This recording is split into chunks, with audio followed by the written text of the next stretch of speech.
Nord Kivu, des échanges de tirs autour des sacs entre les rebelles du M23 RDF et les FARDC soutenus par le VDP Ouazalendo.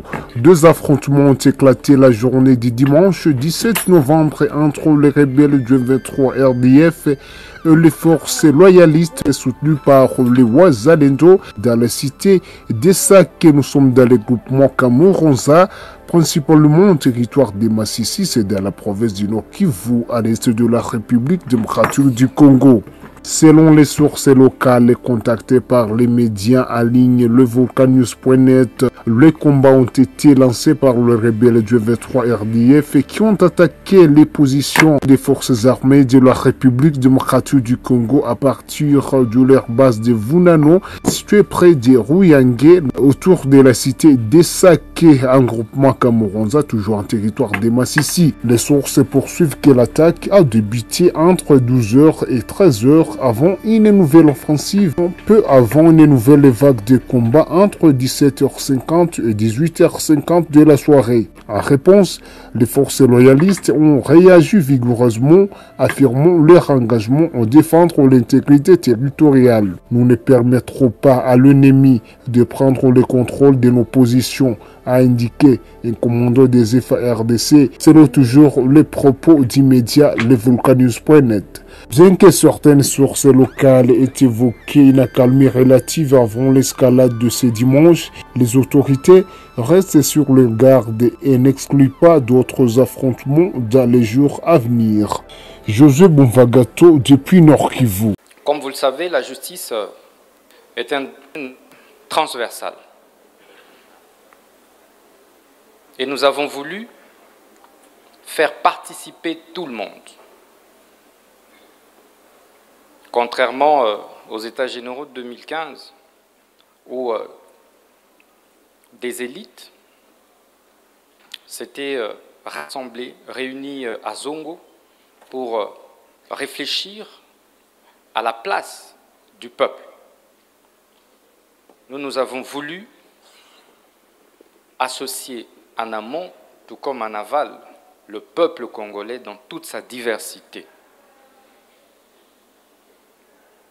Tous les acteurs et intervenants du secteur de la justice, étudiants, huissiers, maraîchers, avocats, magistrats, juges, professeurs, médecins, que sais-je encore, afin de pouvoir faire ce véritable diagnostic, nous regarder en face sans hypocrisie, avec sincérité, ressortir les véritables mots qui dérangent. Parce que nous n'avons que ce pays. Et nous n'avons pas d'autre choix que de le changer et de le développer.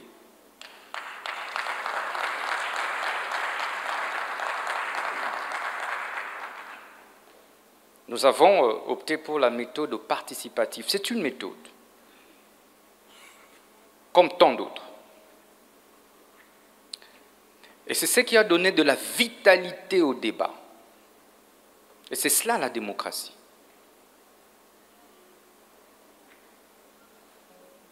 Il y a eu des moments d'échange assez osés, assez poussés. Et c'est ça la beauté des États généraux. Où nous ne pouvons pas tous penser de la même façon, tous regarder dans la même direction. Mais pour que des chocs des idées jaillissent la lumière, des solutions concrètes pour les problèmes qui dérangent notre justice.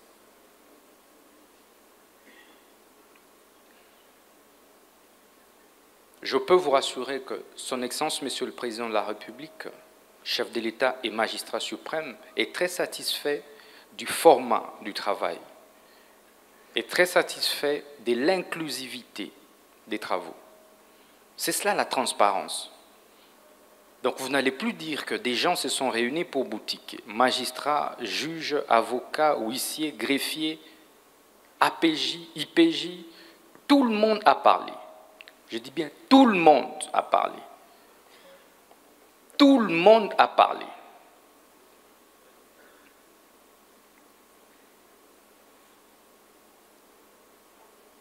Mais après cette étape, il est essentiel maintenant d'entrer dans les travaux en atelier pour poursuivre les réflexions de fond.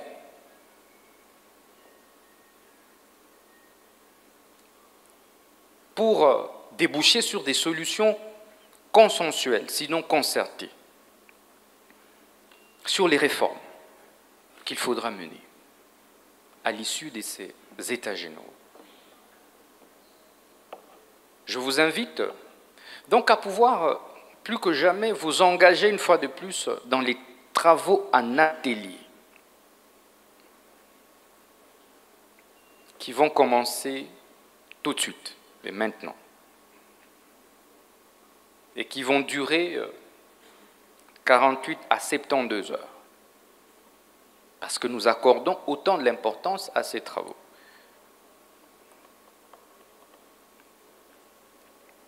Vous allez vous identifier dans des commissions et nous allons amorcer ce travail ici et au Fleuve Congo Hôtel. Et enfin, nous clôturerons nos États généraux au Palais du Peuple. Donc la date initialement prévue pour la clôture a été décalée. Légèrement décalée pour vous permettre maintenant de réfléchir sur toutes les propositions qui ont été avancées ici. Je vous invite donc à pouvoir vous approprier ces états généraux de la justice. Pour ceux qui viennent de l'intérieur du pays, je vais vous demander de vous identifier. Faites-vous identifier pour que le comité organisateur puisse s'employer à pouvoir vous secourir. Ce sera difficile de donner tout. Parce que c'est la patrie d'abord qui nous réunit ici. Ce n'est pas l'argent d'abord, c'est d'abord la patrie. Et pour cette fin, je pense que vous et moi, depuis le matin, nous n'avons rien mis sous la dent. C'est cela le sacrifice pour la patrie.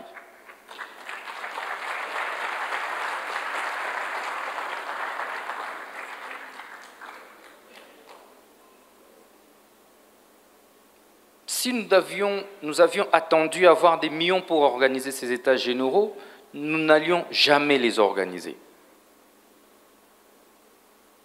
Donc il fallait avoir de l'audace et du courage pour pouvoir organiser ces États généraux dans les meilleures conditions que possible.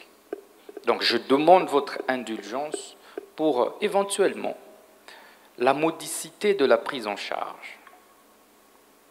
Et que pour le reste, vous puissiez considérer que c'est le sacrifice que vous consentez autant que nos soldats et militaires au front consentent pour la patrie.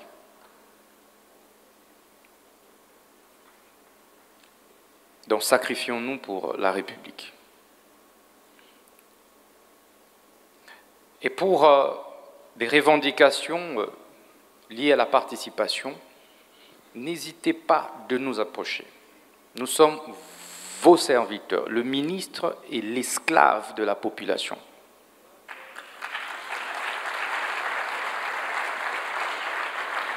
Le ministre est l'esclave des magistrats, l'esclave des avocats, des huissiers, etc. Je suis là pour vous. C'est pourquoi parfois vous vous levez, vous partez, mais je suis là du matin au soir. C'est cela le travail d'un esclave, d'une sentinelle. N'hésitez pas de nous approcher. Nous ne sommes pas venus pour nous affronter. Le temps des affrontements inutiles est révolu. Mettons-nous ensemble pour développer notre nation, pour redresser notre justice.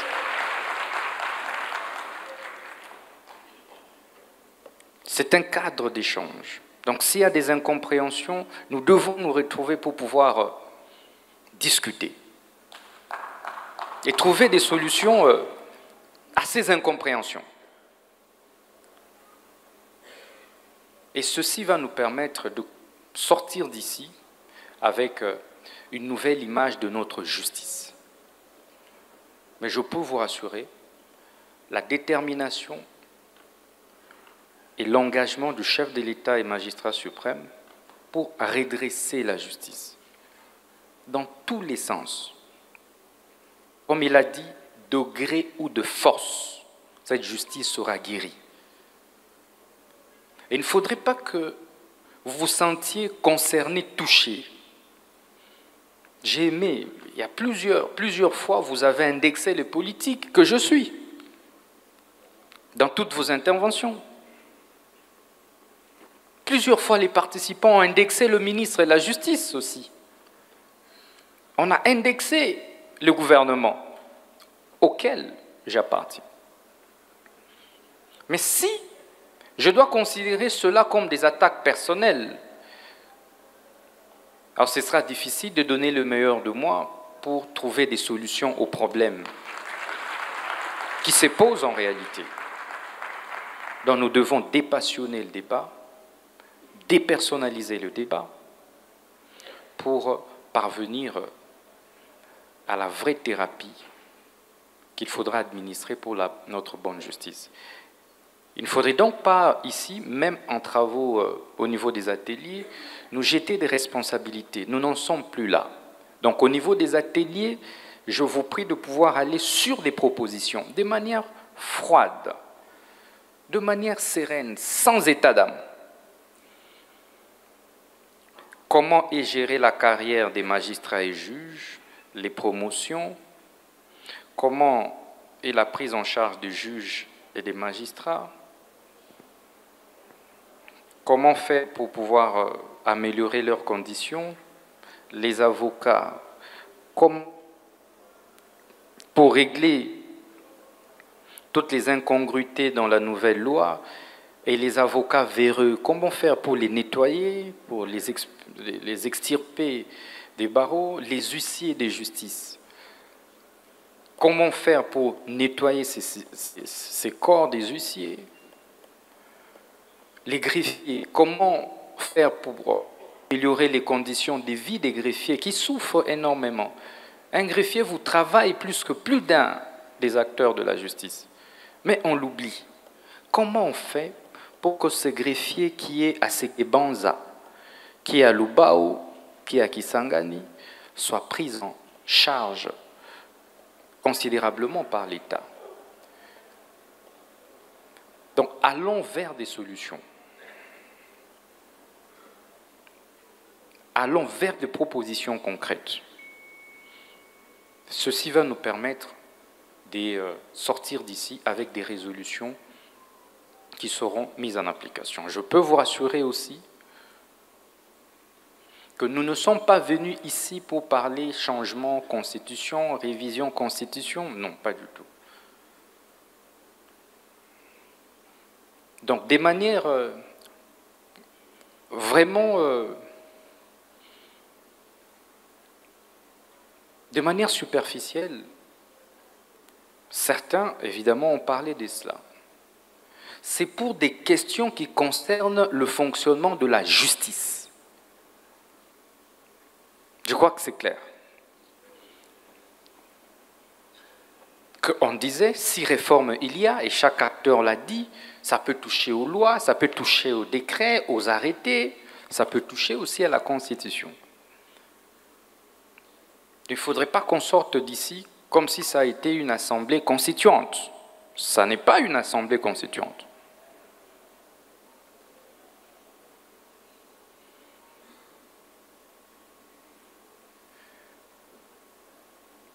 Et enfin, c'est de vous mobiliser pour la clôture, qui pourra intervenir à la date qui vous sera confirmée, mais en tout cas d'ici la fin de la semaine. Je voudrais que nous puissions clôturer ces états généraux dans une ambiance bon enfant. C'est une première que des états généraux mobilisent autant. Et je remercie tous ceux qui ont participé.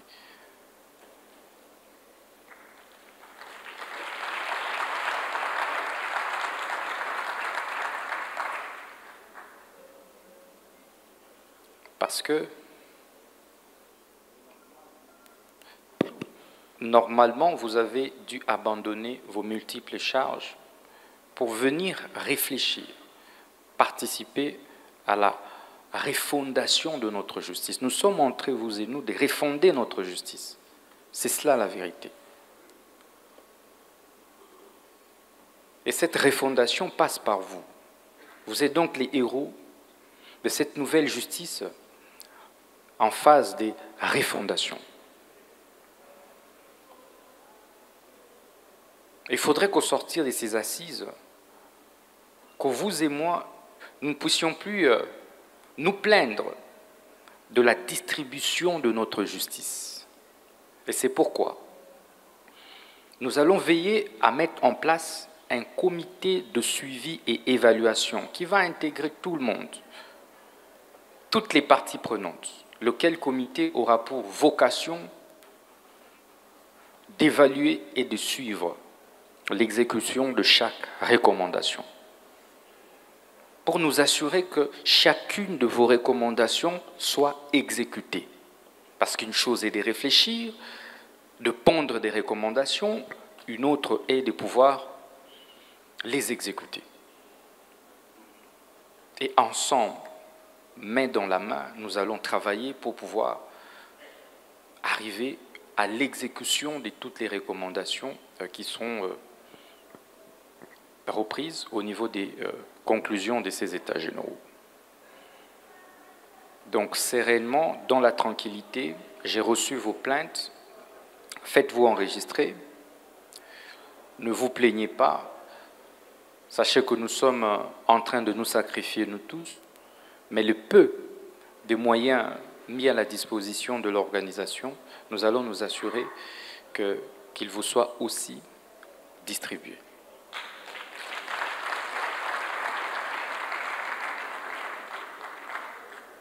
Encore une fois, merci. Je nous invite à aller maintenant commencer les travaux en atelier. Nous les poursuivons demain et après-demain. Et ensuite, nous allons devoir clôturer nos assises. Allons travailler dans un esprit vraiment de convivialité, de fraternité, dans un esprit de patriotisme. Mettons la patrie avant tout. Nous tous, nous allons passer. Je suis ministre de la Justice, je vais passer. Tu es avocat, tu vas passer. Tu es juge, tu passeras. Huissier, tu vas passer. Nous tous, nous allons passer. Mais qu'est-ce que nous allons léguer aux générations futures comme justice? C'est là le vrai problème. Donc allons au-delà des débats personnels, les ministres et les chefs des parquets, des magistrats. Non, non, c'est les procureurs qui est chef du ministre. Non, non. Allons sur des questions essentielles. Comment on règle les problèmes de notre justice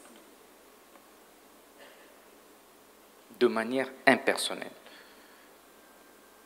Les nations qui se sont développées, et c'est cela ma méthode de travail.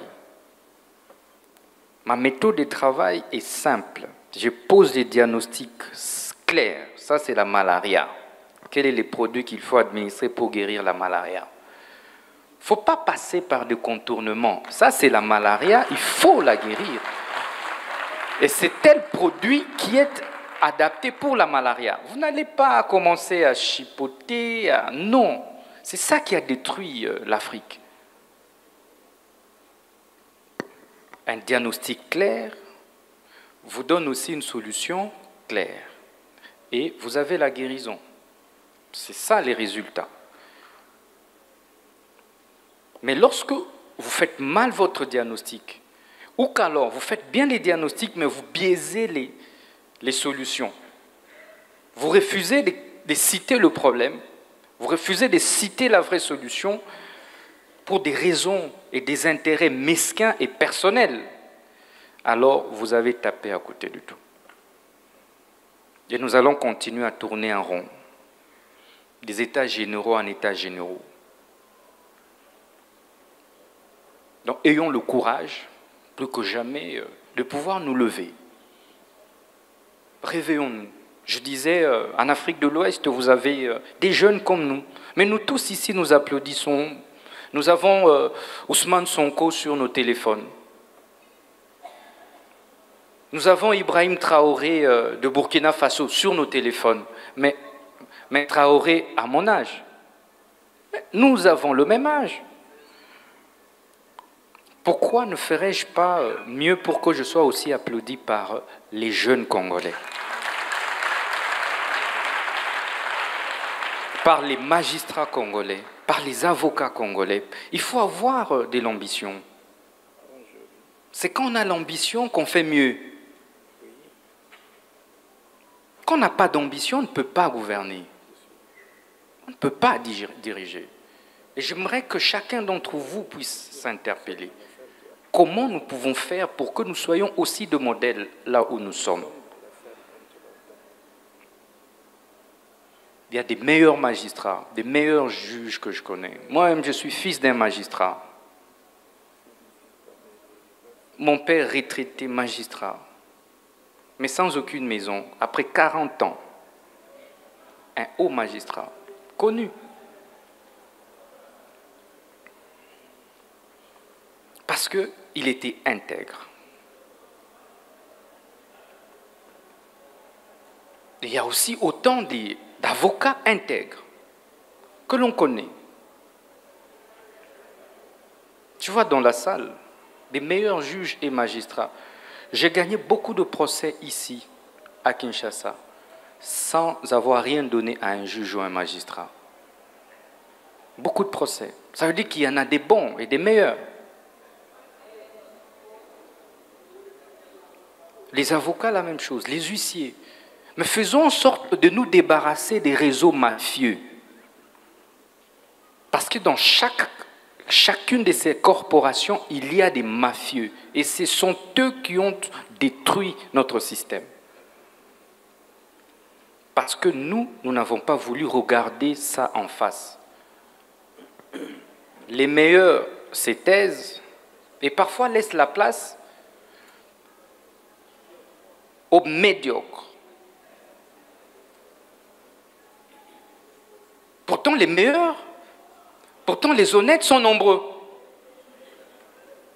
Et l'objectif ici, c'est que les meilleurs, les honnêtes, greffiers, APJ, magistrats, pasteurs, juges, politiciens, que ces honnêtes passent devant. Et c'est de cette façon que nous allons guérir notre justice de sa maladie. Donc, ayons le courage, sans état d'âme. Mais je peux vous rassurer qu'ensemble, nous allons demeurer imperturbables pour pouvoir amener jusqu'au bout ce vent du changement. Et sachez que tout changement rencontre des résistances. Un changement qui ne rencontre pas des résistances n'en est pas un.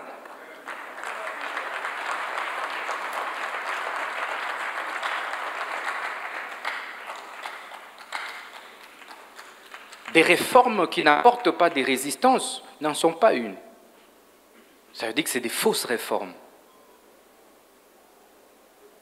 C'est pourquoi, lorsque vous voyez parfois de la résistance, il ne faut pas forcément en vouloir à ceux qui résistent. Il faut plutôt les prêcher pour que, ensemble, nous puissions une nouvelle dynamique du changement.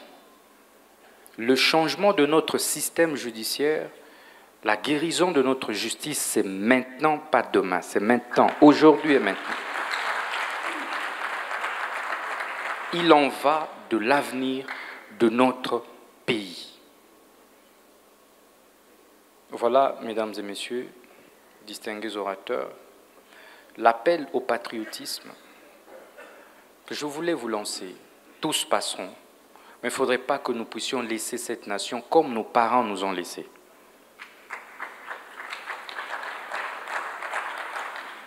Il ne faudrait pas que nous puissions laisser notre justice comme nos parents nous ont laissés. Parce que vous et moi, de cette génération, nous sommes victimes. Nous sommes victimes de quelque chose que nous n'avons jamais choisi. Nous n'avons pas choisi d'hériter de cette justice en cet état. Mais nous avons le choix de demeurer dans ça ou de changer. Ça maintenant, c'est nous, ça dépend de nous.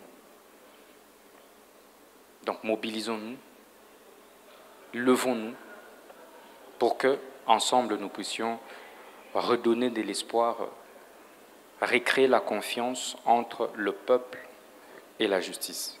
Pousser les gouvernants aussi à mettre suffisamment de moyens dans la justice, parce qu'il est incongru de penser réformer la justice, guérir la justice avec juste 2% de part réservée à la justice dans notre budget, sur les 100%. C'est impossible de pouvoir atteindre l'objectif. Mais c'est ensemble que nous pouvons faire réfléchir chaque partie prenante sur sa part des responsabilités. Si, au sortir d'ici, tout puisse changer. J'ai dit et je vous remercie. Merci beaucoup, Votre Excellence. Comme l'a annoncé